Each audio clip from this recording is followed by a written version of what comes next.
નમસ્કાર વિદ્યાર્થી મિત્રો, સરસ્વતી કુમાર શાળા નંબર 1 માંથી હું શર્મિષ્ઠા ચાવડા, શ્રેણી 8 સામાજિક વિજ્ઞાનમાં આજે આપણે પાઠ 13 સ્વતંત્ર ભારત શીખવાના છીએ, જેના મુદ્દા અને સારાંશ આ રીતે છે.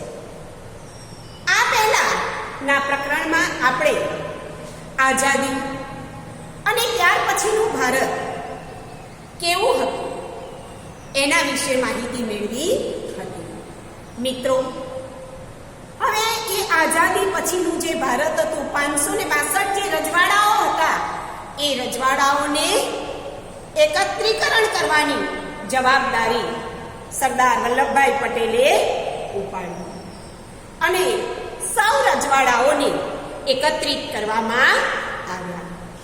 તો આ રાજ્યોનું સ્વતંત્ર ભારતની અંદર આ જે રજવાડાઓ હતા, એ રજવાડાઓને રાજ્યોની રચના અને પુનઃરચનામાં કઈ રીતે ફેરવ્યા એ એક મહત્વનો પ્રશ્ન હતો.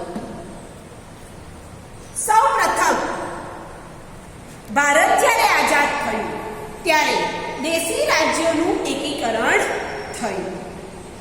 આપણે એકતંત્રી નહીં પરંતુ સંઘીય શાસન વ્યવસ્થાને સ્વીકારી, એટલે કે સંઘના ઘટકો એવા રાજ્યોની રચના કરવામાં આવી.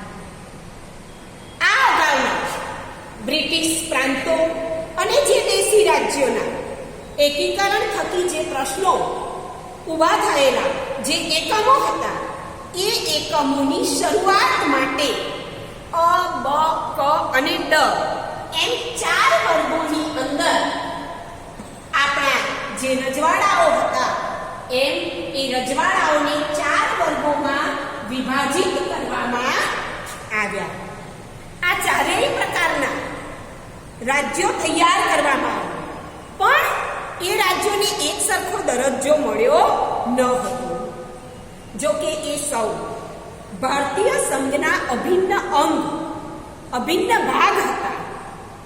ઈસવીસન 1950માં જ્યારે આપણું બંધારણ અમલમાં આવ્યું, ત્યારે એ સમયે ભારત 4 પ્રકારના રાજ્યનો બનેલો એક સંઘ હતો. હવે એ આ જે 4 વર્ગોમાં વિભાજિત કર્યું, એ માત્ર ને માત્ર કામચલાઉ સરકાર જ હતી. એ તેથી હવે તમને ખબર જ છે કે ભારતમાં અનેક જાતિના ધર્મો પાળતા લોકો વસે છે, અનેક ભાષાઓ છે. જ્યારે એ વિભાજિત માત્ર 4 વર્ગોમાં થયેલું, અ, બ, ક અને ડ એમ 4 રાજ્યોનું વિભાજન ભારત સંઘમાંથી કરવામાં આવ્યું, જેમાં અ પ્રકારનું રાજ્ય એટલે કે એમાં મદ્રાસ. હવે આ મદ્રાસની અંદર તેલુગુ ભાષા ધરાવતા લોકો રહેતા હતા, એટલે એ લોકોએ તેલુગુ ભાષા ધરાવતા લોકોએ આંધ્રપ્રદેશ રાજ્યની માંગણી કરી અને એ આંધ્રપ્રદેશ મદ્રાસમાંથી જુદું કરવા માટે એક ઉગ્ર આંદોલન થયું. આમ તેલુગુ ભાષીઓએ પોતાના આંદોલનને વધુને વધુ વેગ આપ્યો, જેથી કેન્દ્ર સરકારે તેમને અલગ રાજ્ય આંધ્રપ્રદેશ આપી દીધું. 1 ઓક્ટોબર 1953ના રોજ આ રાજ્યની રચના કરવામાં આવી. હવે જ્યારે એક વસ્તુ આ બન્યું કે મદ્રાસમાંથી આંધ્રપ્રદેશ તેલુગુ ભાષા ધરાવતા લોકોએ આંધ્રપ્રદેશની અલગ માંગણી કરી, એની મંજૂરી મળી, તો સ્વાભાવિક છે કે આખા ભારતની અંદર અનેક ભાષા ધરાવતા પ્રાંતો હતા, એટલે એની અસર ભારત ઉપર જોવા મળી અને ભાષાના ધોરણે લોકોએ પોતાના અલગ પ્રાંતોની માંગણી કરવા લાગી.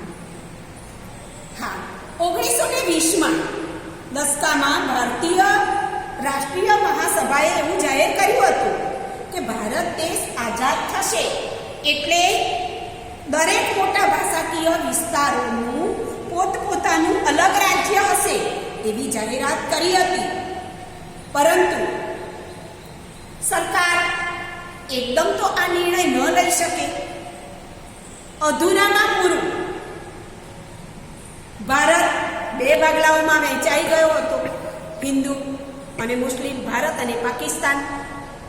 આ જે ભાગલાઓ થયા હતા એમાં મિત્રો 10 લાખથી પણ વધારે લોકો મૃત્યુ પામ્યા હતા. તો આ એક ચિંતાનો પ્રશ્ન એના માટે હતો. અને જો ભાષાના ધોરણે તત્કાલ સમયની અંદર રાજ્યોની, પ્રાંતોની વહેંચણી કરવામાં આવે તો કદાચ કોમી હુલ્લડો ફાટી નીકળે એવો એક ડર પણ હતો. છતાં પણ કેન્દ્ર સરકારે રાજ્યોની પુનઃરચનાનો અભ્યાસ કરી જરૂરી ભલામણો કરવા રાજ્ય પુનઃરચના પંચની નિમણૂક કરી. એના ઉપર વિચારણા કરી આ પંચ રચવામાં આવ્યું. અને ભારતની સર્વોચ્ચ અદાલતના પૂર્વ ન્યાયમૂર્તિ ફઝલ અલી ને અધ્યક્ષ પદે નીમવામાં આવ્યા. આ પંચનો અહેવાલ મળ્યા પછી સંસદમાં રાજ્યોની પુનઃરચનાનો એક ખરડો, એક કાયદો પસાર કરવામાં આવ્યો, જે 1 નવેમ્બર 1956 થી તેનો અમલ કરવામાં આવ્યો. એના આધારે જે 4 રાજ્યો હતા એને રદ કરી અને 14 રાજ્યોમાં ભારતનું વિભાજન કરવામાં આવ્યું. સાથે સાથે 6 કેન્દ્ર શાસિત પ્રદેશો પણ નીમવામાં આવ્યા. મિત્રો, અહીંયા તમને એક માહિતી આપું કે આજે આપણે 28 રાજ્યો અને 9 કેન્દ્ર શાસિત પ્રદેશો છે. અત્યાર સુધી 7 કેન્દ્ર શાસિત પ્રદેશો હતા, પણ હમણાં જમ્મુ કાશ્મીર અને લદ્દાખને છૂટું પાડવામાં આવ્યું અને એ કેન્દ્ર શાસિત પ્રદેશ તરીકે એને જાહેર કરવામાં આવ્યા છે. હવે આ 14 રાજ્યો પૈકી મોટા ભાગના રાજ્યોની રચના ભાષાના ધોરણે નક્કી કરવામાં આવી હતી. 14 રાજ્યોમાં જે પ્રમાણે જેની ભાષા હતી એ પ્રમાણે એની વહેંચણી કરવામાં આવી હતી. પંજાબ અને બોમ્બે આમાં અપવાદરૂપ હતા. બોમ્બે પ્રાંતમાં મરાઠી અને ગુજરાતી એમ 2 ભાષા ધરાવતા લોકો રહેતા હતા. એટલે સ્વાભાવિક છે કે એના માટેના આંદોલનો થયા અને એ આંદોલનના અંતે ગુજરાત અને મહારાષ્ટ્ર અલગ કરવા માટે ત્યાંની પ્રજાઓએ ઉગ્ર આંદોલન શરૂ કર્યું. સંસદમાં દ્વિભાષી રાજ્યનો ઠરાવ પસાર કરવામાં આવ્યો અને તે જ દિવસથી અમદાવાદની લો કોલેજમાં આ લો કોલેજના જે વિદ્યાર્થીઓ હતા એ વિદ્યાર્થીઓએ અલગ ગુજરાત માટે એક પગલા સમિતિની રચના કરી અને વિદ્યાર્થીઓએ સ્વયંભૂ દેખાવો શરૂ કર્યા. જે ઘટનાએ આંદોલનને ધીમે ધીમે વધુ ને વધુ ઉગ્ર બનાવ્યું અને એ ચળવળ મહાગુજરાત ચળવળ તરીકે ઓળખાઈ. આ જે વિદ્યાર્થીઓએ આંદોલન કર્યા એ મહાગુજરાત ચળવળ તરીકે ઓળખાઈ. હવે આ જે ચળવળ ધીમે ધીમે વધુ ને વધુ આગળ વધતી ગઈ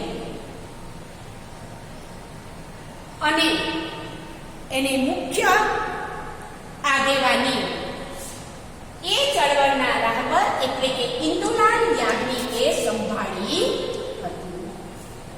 હવે આ જે ચળવળ ધીમે ધીમે વધુ ને વધુ હિંસક બનતી ગઈ, વધુ ને વધુ તોફાનો થતા ગયા, ગોળીબારો થવા લાગ્યા, એના લીધે લોકમત વધુ ને વધુ ઉશ્કેરાય. ત્યારે ઇન્દુલાલ યાજ્ઞિકે સાથે સાથે જયંતીલાલ દલાલ અને બ્રહ્મકુમાર ભટ્ટ આ ત્રણેય નેતાઓએ સાથે મળી પ્રજાને માર્ગદર્શન પૂરું પાડ્યું અને આ આંદોલન લોક આંદોલન બન્યું અને સમગ્ર ગુજરાતની અંદર ફેલાઈ ગયું. ઇન્દુલાલ યાજ્ઞિકની આગેવાની હેઠળ મહાગુજરાત માટે ચળવળ કરનાર બધા જ રાજકીય પક્ષો સપ્ટેમ્બર 1956માં મહાગુજરાત જનતા પરિષદની સ્થાપના કરી અને ગુજરાતના અલગ અલગ રાજ્ય માટેની ચળવળ આ પરિષદે ચાલુ રાખી. અહીંયા બન્યું એવું કે જ્યારે રાષ્ટ્રીય નેતાઓ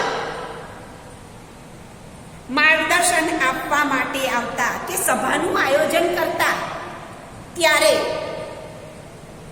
પ્રજા સ્વયંભૂ જાતે જ બંધ પાડતી અને તેનો બંધ પાડી ઘરની બહાર ન નીકળે અને બહિષ્કાર કરતા. અને જ્યારે ઇન્દુલાલ યાજ્ઞિક કોઈ સભાનું આયોજન કરે ત્યારે લોકો મોટી સંખ્યામાં ઉમટી પડતા હતા.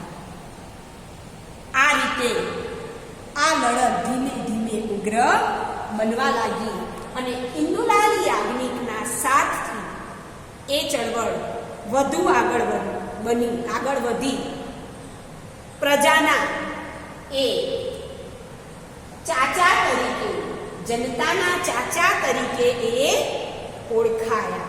લોકો તેમને ચાચા તરીકે ઓળખવા લાગ્યા.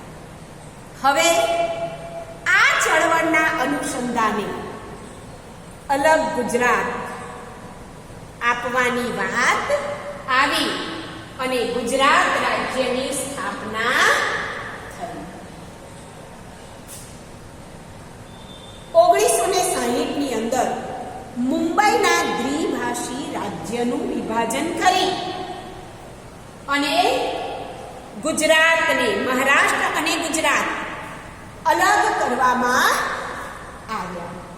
હવે જ્યારે એનું વિભાજન કરવામાં આવ્યું ત્યારે નવા ગુજરાતની રચના કરવામાં આવી. મિત્રો, આ નવા ગુજરાત રાજ્યનું ઉદ્ઘાટન પૂજ્ય રવિશંકર મહારાજના હસ્તે કરવામાં આવ્યું હતું. 1 મે 1960ના રોજ સાબરમતી આશ્રમ પર અમદાવાદ ખાતે નવા ગુજરાત રાજ્યનો મંગળ પ્રારંભ કરી અને પૂજ્ય રવિશંકર મહારાજે આશીર્વચન પાઠવ્યા અને એ સમયે ગુજરાત રાજ્યના રાજ્યપાલ તરીકે મહેદી નવાઝ જંગ તથા મુખ્યમંત્રી તરીકે ડોક્ટર જીવરાજ મહેતાની નિમણૂક કરવામાં આવી. મિત્રો, પૂજ્ય રવિશંકર મહારાજના એ સમયના શબ્દો હું તમને કહું તો એમણે શું કહ્યું હતું, કેવી રીતે આશીર્વચન પાઠવ્યા હતા, તો ગુજરાત અને મહારાષ્ટ્ર ભલે અલગ અલગ રાજ્ય બન્યા, પણ છેવટે તો આપણે સૌ એક જ ભારત દેશના વાસીઓ છીએ. સર્વ પ્રાંતોના લોકો આપણા દેશ બંધુઓ છે. સૌની ભાષાઓ એ આપણી જ ભાષા છે. આપણે ગાંધીજીના અને સરદારશ્રીના વારસદારો છીએ, એટલે એમણે આપેલા વારસાને શોભાવીએ. પ્રભુ આપણને ગાંધી માર્ગે રાજ્ય ચલાવવાની, ધનથી ગરીબ છતાં સંસ્કારોથી ભવ્ય એવા ભારતના સેવકો થવાની શક્તિ અને સદબુદ્ધિ આપે એવી શુભ પ્રાર્થના કરીને આપણે નવું પ્રયાણ કરીએ. આ શબ્દો હતા પૂજ્ય રવિશંકર મહારાજના. હવે મિત્રો, પૂજ્ય રવિશંકર મહારાજે આ આશીર્વચનો પાઠવ્યા અને એક નવા ગુજરાતની શરૂઆત થઈ. પરંતુ હજુ પણ ભારતની અંદર કેટલાક વિસ્તારો એવા હતા કે જે વિદેશી પ્રજાના હાથમાં હતા. હા મિત્રો, ફ્રેન્ચ અને પોર્ટુગીઝ આ વિદેશી સંસ્થાઓ હજુ પણ ભારત સાથે જોડાયેલી હતી અને એ જે એમના હસ્તક સંસ્થાઓ હતી એનું ભારત સંઘ સાથે જોડાણ કરવાનું હતું. જેમાં આપણે જોઈએ પોંડિચેરીનું જોડાણ. તો આ પોંડિચેરી કરેકલ એટલે તામિલનાડુ, માહે એટલે કેરળ, યનામ એટલે અત્યારનું આંધ્રપ્રદેશ, ચંદ્રનગર એટલે અત્યારનું પશ્ચિમ બંગાળ. આ પોંડિચેરી, કરેકલ, માહે, યનામ અને ચંદ્રનગર આ 5 વિસ્તારો ફ્રેન્ચોના હસ્તક હતા.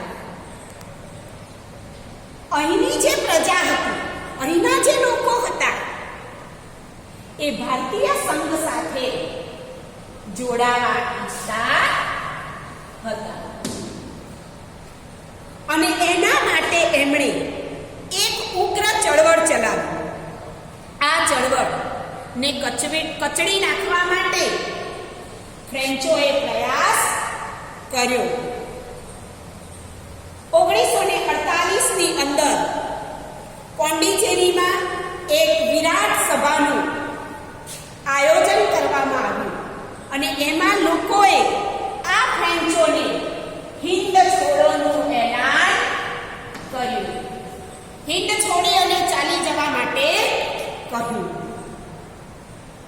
આ પ્રશ્નનું શાંતિમય રીતે સમાધાન કરવા ભારત સરકારે ફ્રેન્ચ સરકાર સાથે વાટાઘાટો કરી. છેવટે ફ્રેન્ચ સરકાર માની અને 31 ઓક્ટોબર 1954ના રોજ ફ્રેન્ચ વસાહતો ભારતને સુપ્રત કરી ફ્રેન્ચો અહીંથી ચાલ્યા ગયા. આમ આ પ્રદેશોનું ભારત સંઘ સાથે 1954માં આઝાદી પછી જોડાણ કરવામાં આવ્યું. ત્યારબાદ ગોવા, દીવ અને દમણનું જોડાણ.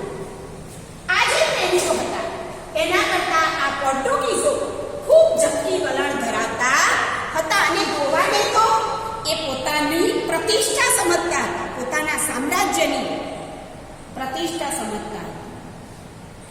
સમજાવટ અને વાટાઘાટો દ્વારા આ પ્રદેશો ભારતને સોંપી દેવા ભારત સરકારે પ્રયાસો કર્યા, પણ એમાં ભારત સરકારને સફળતા ન મળી, કારણ કે પોર્ટુગીઝો માનવા જ તૈયાર ન હતા.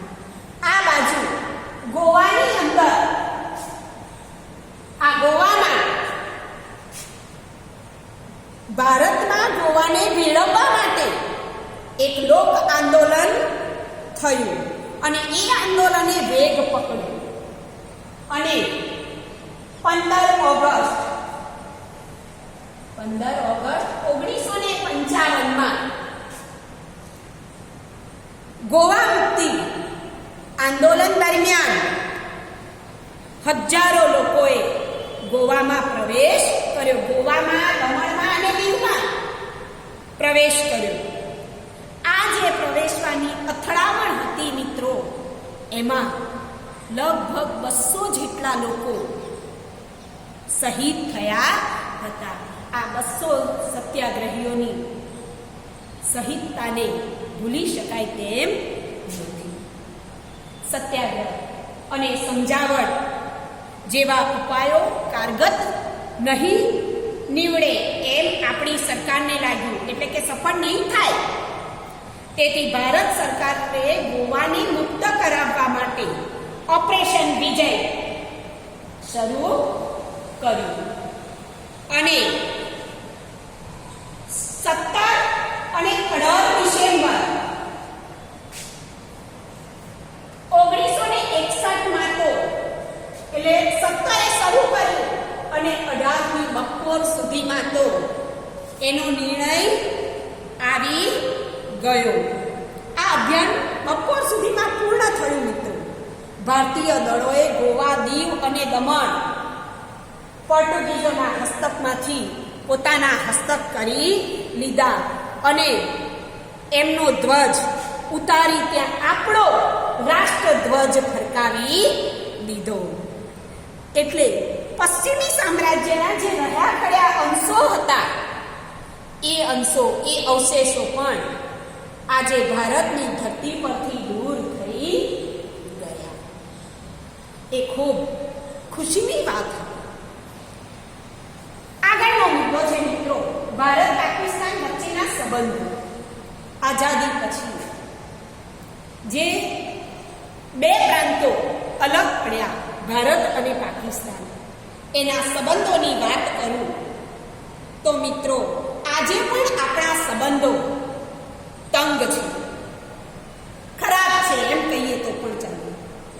બંને દેશોની સરહદના રેખાંકન અંગે સમાધાન થયું ન હોવાથી, રેખાંકન એટલે જે સીમા વિસ્તારો છે એનું સમાધાન થયું ન હોવાથી ભારતની સરહદે પાકિસ્તાનની ઘૂસણખોરી આજે પણ ચાલ્યા કરે છે. ભારત અને પાકિસ્તાન વચ્ચે કાશ્મીરના પ્રશ્ને આજે પણ તંગદિલી જોવા મળે છે. આજે પણ આ કાશ્મીરનો પ્રશ્ન ઊભો જ છે.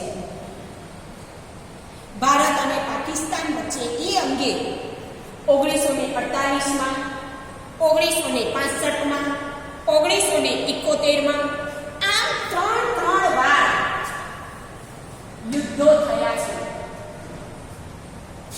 આ ઉપરાંત આ યુદ્ધોની અંદર પાકિસ્તાન હાર્યું જ છે. વિજય તો ભારતનો જ થયો છે.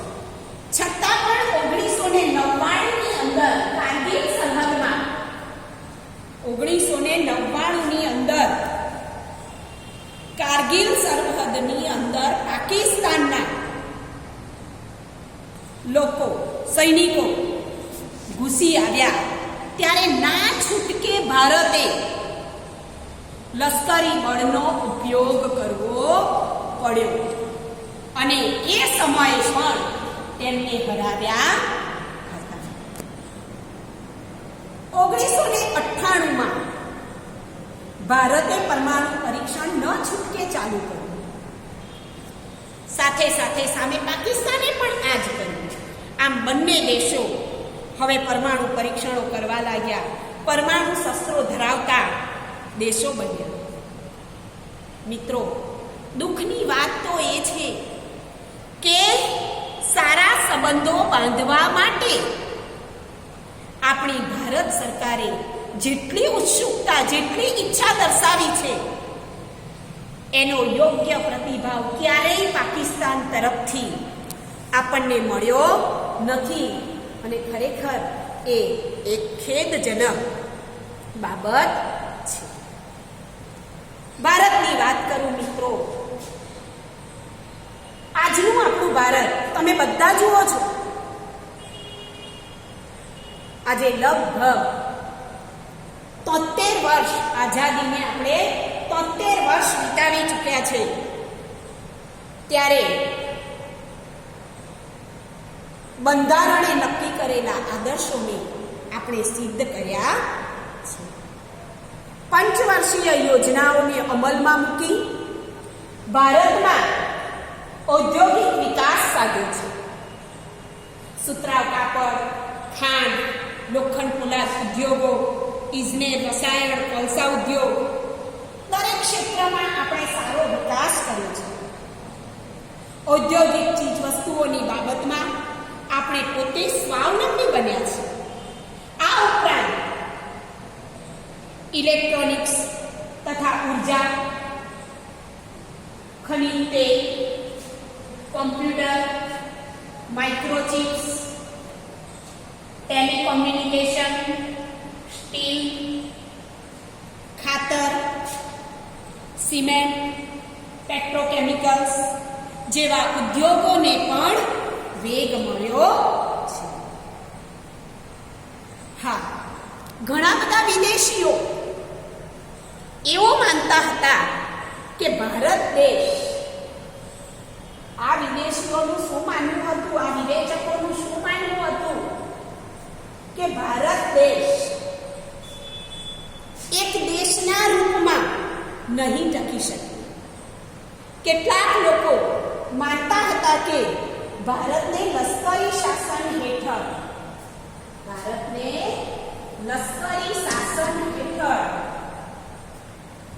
લાવવામાં આવશે. પરંતુ આ જે એ લોકોની આશંકાઓ હતી એ નિર્મૂળ સાબિત થઈ, ખોટી સાબિત થઈ. મિત્રો, ભારત આજ દિન સુધી પ્રજાસત્તાક રાહ પર જ છે. એ આપણા માટે એક ગૌરવની બાબત છે, ગૌરવ છે.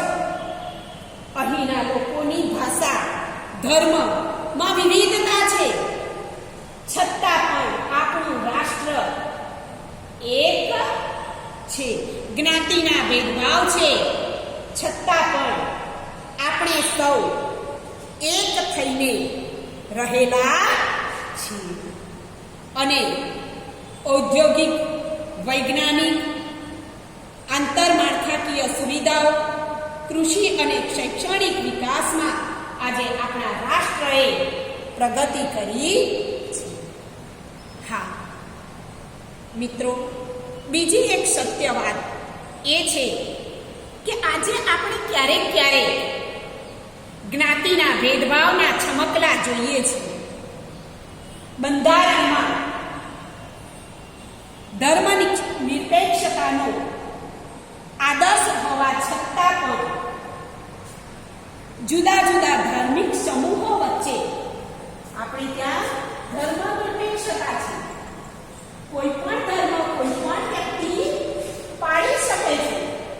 તો આ ધર્મ નિરપેક્ષતા હોવા છતાં પણ આજે જુદા જુદા ધાર્મિક સમૂહો વચ્ચે અથડામણો થતી રહે છે, નાના મોટા ઝઘડાઓ થતા રહે છે. એ ખરેખર ખૂબ પરેશાન કરતી બાબત છે. આજે પણ તમે જુઓ, ધનિક અને ગરીબ, અમીર અને ગરીબના ભેદભાવ છે. જે ગરીબ છે એ વધુ ને વધુ ગરીબ બનતો જાય છે, અને જે ધનિક છે એ વધુ ને વધુ ધનિક બનતો જાય છે. ભારતના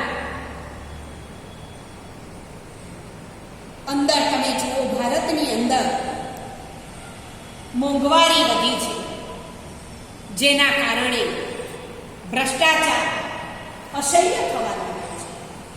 કેટલીક જગ્યાએ ગરીબી એ પ્રમાણે જોવા મળે છે કે જોરદાર ઝૂંપડપટ્ટી, અને મુંબઈની આવેલી ધારાવાહીની ઝૂંપડપટ્ટી વિશે તો તમે સાંભળ્યું જ હતું. હશે કે દુનિયાની સૌથી મોટામાં મોટી ઝૂંપડપટ્ટી છે.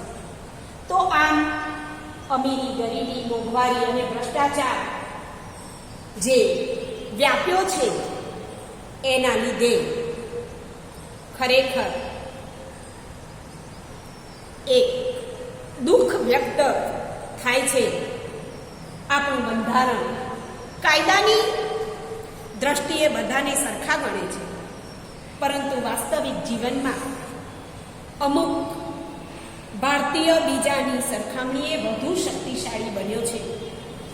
સ્વતંત્રતાના સમયે જે નક્કી કરેલા આદર્શોની દ્રષ્ટિએ જોઈએ તો ભારતની લોકશાહી બહુ સફળતાનો દાવો ન કરી શકે મિત્રો, પરંતુ એ હકીકત છે કે તે નિષ્ફળ પણ નીવડી નથી. હા, નાના મોટા ચમકલા થાય છે, એને દૂર કરવા માટે આપણે અવશ્ય પ્રયત્ન કરવો જોઈએ મિત્રો.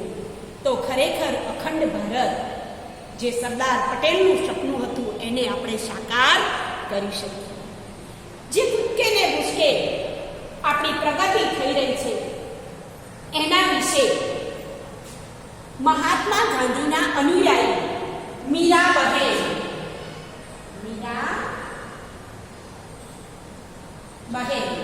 જે મિસ લેન્ડ તરીકે ઓળખાતા, એમણે આર્થિક નીતિઓને કારણે પર્યાવરણ પર જે પડેલી અસર છે, જે ખરાબ અસર છે, જો એના પર યોગ્ય ધ્યાન નહીં અપાય, યોગ્ય ધ્યાન ન આપવામાં આવે તો એમણે પોતાના એક પુસ્તકમાં 1949માં લખ્યું છે કે વિજ્ઞાન અને યંત્રો દ્વારા માનવતાને અમુક સમય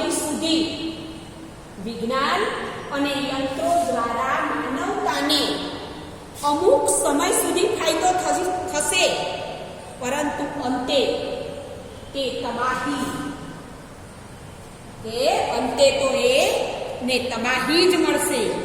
આપણે કુદરતના સંતુલનનો અભ્યાસ કરીએ અને તેના નિયમો પ્રમાણે જીવન જીવવા પ્રયાસ કરવો જોઈએ.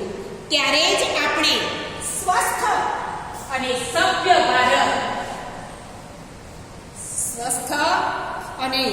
સભ્ય પ્રજાતિના રૂપમાં આપણે ભારતને જોઈ શકીશું મિત્રો. અને એ કરવા માટે આપણે પ્રયત્ન કરીએ. અહીંયા આપણો પાઠ પૂર્ણ થાય છે, તો સૌથી પહેલાં તમે એનો સ્ક્રીનશોટ પાડી લો મિત્રો, જેથી આ મુદ્દા અને તેનો સારાંશ તમે લખી શકો. આ સાથે સાથે તમારે આ પાઠનું જે સ્વાધ્યાય છે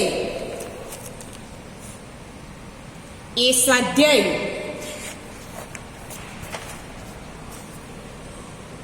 તમારે કરવાનું છે. ઉપરાંત મેં કેટલાક વધારાના પ્રશ્નો પણ તારવેલા છે. એ વધારાના પ્રશ્નો અને મુદ્દા તમારે લખવાના રહેશે. આ ઉપરાંત પ્રવૃત્તિમાં તમે પૂજ્ય રવિશંકર મહારાજ